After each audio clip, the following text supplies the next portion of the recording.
Hi, this is David with David's Tutorials, and today I'm going to tell you how to put in a light bulb so that it will never get stuck again.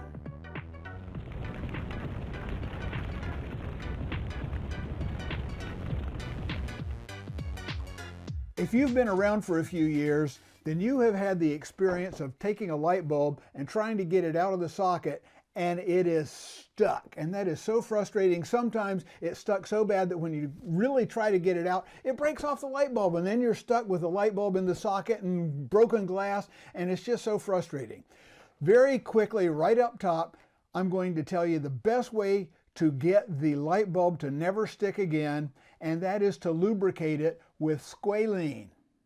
Squalene, believe it or not, is one of the components of sebum, which is the oil that you exude whenever you sweat, particularly right beside your nose or behind your ear, and you have it many other places in your body. But the oil from beside your nose is an oil that has been used for many, many years, more than 100 years, to lubricate small, fine mechanical parts such as watches. Well, let me tell you how I came to do this. Now, my wife plays clarinet, and a clarinet has joints that get put together, and there's a cork around those joints, and you put it together and it holds the pieces of the clarinet together. Now, the cork that seals the two joints and holds the pieces together firmly is usually lubricated with something called Cork Grease that you can buy in a music shop. But what happens if you don't have any cork grease? Well, I heard from one of my classmates back in college that she had a clarinet instructor earlier on that says if you don't have any cork grease, then just get some of the grease from beside your nose or from behind your ear and rub that on the cork, and it makes a very good temporary grease for your cork grease for your clarinet. Well, when it came time to be putting light bulbs in, and I had a really difficult time getting a light bulb out previously, I was thinking, now how can I put the light bulb in, the new light bulb, so it doesn't get stuck? And I was thinking, well, maybe we need to lubricate it. But I knew even at that time that oil frequently acts as an insulator, and you do not want an insulator between the light bulb and the socket that you put it into.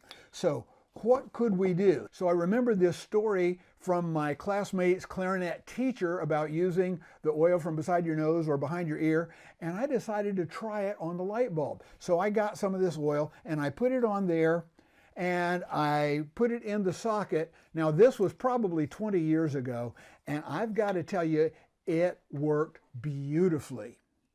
The light bulbs that I have put in using this technique, simply getting some of this oil and wiping it onto the threads of the light bulb, those light bulbs have never stuck. Later on, when I was reading a book, I learned that the name of this kind of grease is called squalene, which, if you're interested, which most of you probably aren't, has the chemical formula C30H50. Big deal, I know, but for those organic chemists out there, squalene is the kind of oil you use. It's basically, you've always got it with you unless you have just taken a really good shower, but you just get some of that oil from beside your nose and wipe it on the threads of the light bulb. Now, be very careful when you do this, because on many light bulbs, especially the less expensive ones, there will be a soldered joint that sticks out. There's a wire that sticks out right next to the base of the light bulb, and if you wipe your finger over it without being aware it's there, you could wind up cutting your finger, and I don't want you to do that. So be careful of that. But now you know how you can put in a light bulb so it will never get stuck again.